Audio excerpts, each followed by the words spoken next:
Now, recent accomplishments favor Miami, but the history book and the shot clock like San Antonio. Nice. The defending champion Miami Heat facing a Spurs team, which is 16-6 all-time in NBA Finals games, the highest winning percentage of any team. Any team. In NBA history. Miami is the place we go. Game 1. The Heat coming off just 2 days rest from a 7-game series with the Pacers. Spurs with 9 days rest, which has historically helped them in Game 1s. A 12-10 record on less than 5 days rest, 7-0 with over 5 days rest. Coach Pop. We haven't played in a long time, so that's my biggest concern. I don't really know what to expect. Well, let's find out. We'll do it together. The Spurs didn't look rusty out of the gate. They shot 43% from the field in the first quarter. Tony Parker, the floater. Danny Green from way out there. And then later, after Green hits the three, Thiago Splitter. Splitter's going to get some things done. He'll get the lay-in on the pick and roll with Tony Parker. So the Spurs, they take that start any day on the road. And they've played so well on the road in this postseason. Meanwhile, the Heat came out attacking the rim. If only they did that throughout the game. You'll find out later. LeBron in transition, finding D-Wade cutting. Wade with 17 points. And then Wade going in the paint, driving, getting the tough lay-in. And then later, LeBron. James allowed to get right there for the lay-in. Popovich not happy with the Spurs D right there. We had great shots. They didn't go in. But I'm not happy with the transition. There was no transition D back.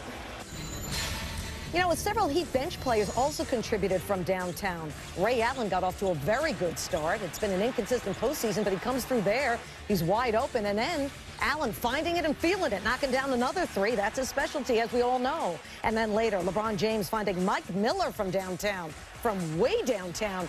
And the Heat bench, well, they're simply on fire. Check out Norris Cole, doing it from inside and outside. The Heat bench 4 of 8 from threes in the first half. D-Wade loved it. You know, we got to mix it up. We got to also attack, finish at the rim. We also got to find our shooters. That's what's made us a good team all year, is playing inside out, but our way. But you know who struggled in the first quarter? Tim Duncan. 0 points, 0 for 5 from the field, 2 fouls in the first quarter. First time he's had 2 fouls in the first, all postseason long. And then he would respond in the second, backing down Chris Anderson. And wait, there's more off the Danny Green miss. Tim Duncan gets the rebound and the putback. And then Parker knows Duncan is feeling it now and finds him inside in the paint. That's an easy 2 for Tim Duncan.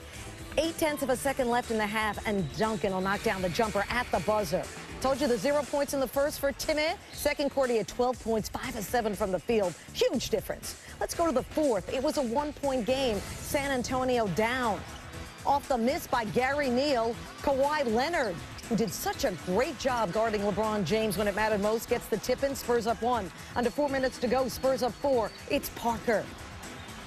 What a fourth quarter for Tony Parker. He had 10 of his points in that fourth. Spurs up 6. Just over 2 to play. Spurs up 4. Green to be heard from 3-point range. It's the Spurs by 7.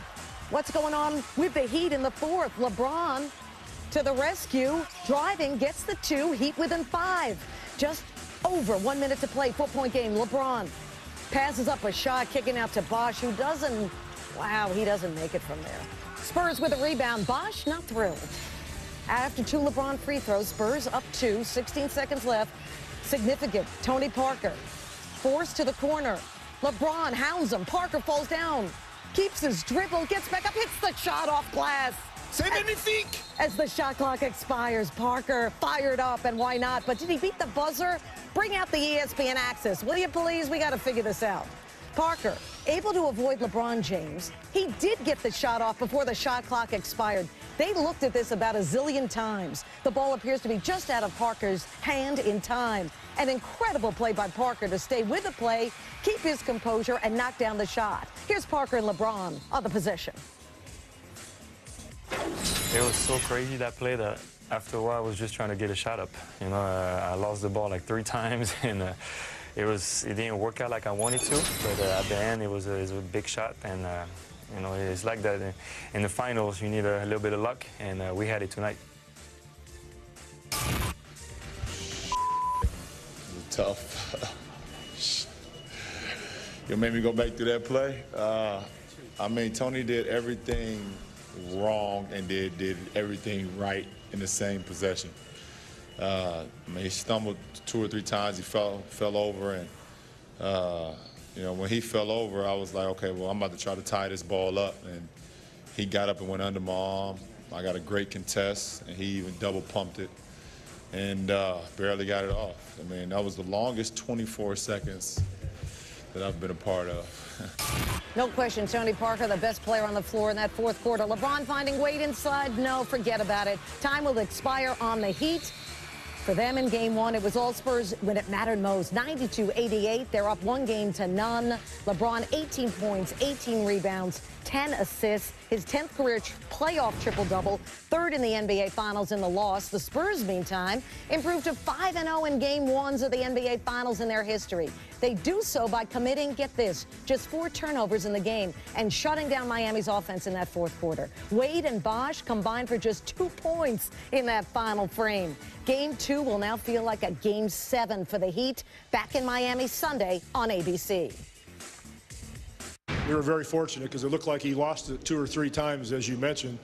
But he stuck with it. You know, he kept competing. He gained control of it again. He got it up there on the rim. So great effort by Tony. And, you know, as I said, we were fortunate. I see him go down, and I'm just praying he gets a shot off. Obviously, Tony makes an unbelievable play, and he does just about everything in the book that he had. He fell to the ground, pump fake, stepped through, and still got it off. It was just amazing. I mean, a very, very good team. You know, no matter who comes in, you know, that's unselfish. Obviously, Tony is the engine, you know, behind, you know, everything. You know, give them credit. You know, they came in and they stuck with it, and they got a hard win, a tough win. Well, the fourth quarter was the difference. You know, and I could see it on a few of our guys' faces. Felt a little fatigued, still a little banged up from that 7-game series, and you know, they looked like they were rested in the fourth quarter. We played some really good basketball, but in the closing quarter, we had some mental mistakes. And it's only a couple teams that you can't have mistakes against, especially in the fourth, and San Antonio is definitely the #1 team. Let's talk more about Tony Parker. He deserves to be talked about. He played mistake-free basketball in game 1, 21 points, 6 assists, 0 turnovers. He's the first player to have at least 20 points and 5 assists in a finals game without turning it over since Chauncey Billups did it against the Spurs back in 2005. With more from Miami, our NBA Countdown crew. Welcome back to Miami for our continuing coverage of the NBA Finals. Game 1 goes to San Antonio. Stole it, sort of, from the champs. You're looking at the 2 big guns for the Spurs, Tim Duncan and Tony Parker. Let's go in reverse order, guys. 5.2 seconds left. Tony Parker releases the shot. It has to be reviewed. Instead of a 2-point deficit, it's a 4-point deficit. Do we have unanimity? I can close them. Bill Simmons, ever the contrarian. Bill? Good call. All right. Good officials tonight. So Good game tonight. And it was definitive, and it didn't take all night to make that call. They looked at it. They weren't going to change it. It looks from all the replays like the ball is out of Tony Parker's hands. And he capped off a great game, Bill, did he not? Yeah, and it fit into a very well-played game, super entertaining, perfect match of styles. And Tony Parker made the 2 biggest plays of the game. The little spin move with 6 minutes left, took the crowd out of it, got his team fired up. And then this possession, basically last 25 seconds of the game, used up all the clock magic, then made an incredible shot. A potentially famous shot. But what I love about it is Tony Parker took control of this game in the fourth quarter, scoring 10 points. But no turnovers. What this came down to, the Spurs' big 3 outplayed Miami Heat's big 3. And then 2 other guys for the Spurs were in double figures. Jalen, they had 5 guys in terms of the Spurs in double figures. That means the Heat defense was not there. Because Tony Parker is dribbling around, creating shots for himself and for others. And Tim Duncan, 20 and 14. Yeah. But outplayed Chris Bosh. No, totally. But also for Tony Parker, 10 points in the fourth. The big 3 for Miami, 8 points total. Dwayne Wade, 0 points in the fourth. Great character win in game 1 by the Spurs. Let's stay on Tony Parker for a second. You got a little bit of heat when you said, and you've been saying this for a while, Tony Parker, if you were going to look at the most important players, best players in the league based on this season, take everything into account, Tony Parker's as high as number 3. Absolutely. This is why? Yeah. Kobe Bryant is injured. I know he's a 5-time champion. He's the Mamba. Okay. Derrick Rose has won MVP. I get that. They're injured. You got KD and you got LeBron. Any player you're going to name after that, Tony Parker has accomplished more, and he is doing more right now. So, yes, I stand Hold on, by and that last point's a key point because remember Golden State Game 3? Golden State on all the momentum, great crowd at home. Parker went in and killed him. Same thing with Memphis. We were at those games, sitting next to Magic. It was actually kind of a thrill. Former point guard, Hall of Famer, watching Tony dice him up. Magic's going, oh, you're making like little groans and noises. I love that. He was making noises for a different reason in part of Game 1 because LeBron James was not doing what we're accustomed to seeing LeBron James do. Oh, wait a minute. He had a triple-double, but he didn't have the impact we're accustomed to seeing. We have to remember, see, we were talking about rust versus rest. This rest helped the Spurs, and then Miami only had 2 days in between that tough 7-game series playing against the Pacers. That hurt them. LeBron James, look, he got double-teamed every time he came off that pick and roll or he was trying to get into his one-on-one game. The lane was never open. And they clogged the lane. That was the other thing. Exactly. So, LeBron, a triple-double, he played a great game. Look, this is good as Miami well, he can didn't play a great game. He played a good game. A triple-double. He's the best player in the league. I'm saying. What are we expecting him to do against the smart defensive-minded Spurs? Here's what I wanted. I wanted them to post him up. I think he has an overpowering advantage over those guys. I don't want him 25 feet from the basket. I want whoever it is, Danny Green, Parker, Ginobili, whoever's out there, post him up. Get a double team and find an open shooter. I think you're right there. They should post him up, and I'm sure they will. I guarantee they will in Game 2. But I'm telling you what right now what's happening. He cannot come out and average 30 points like he did against Indiana. Well, we're not asking him to do that. I'm just saying, go down low. Do what he did to Paul George. Series, and you can't he's do it tired. to Paul George. Kawhi Leonard's a bigger guy, That's right.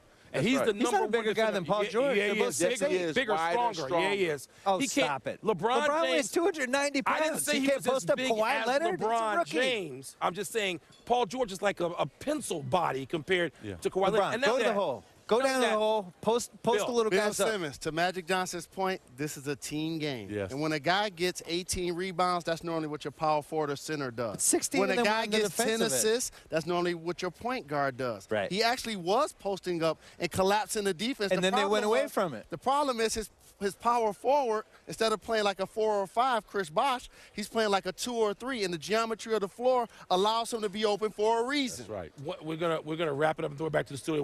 One observation: the San Antonio Spurs didn't hit threes like they normally do. They got out-rebounded and still win Game 1 in Miami. 4 turnovers. 4. Which means Miami only 4 turnovers, as Bill Simmons is pointing out. Miami's got a whole lot of adjusting to do. That's right. Between now and the start of Game 2. On most nights, LeBron James and company wear teams down with superior conditioning. This was definitely not one of those nights.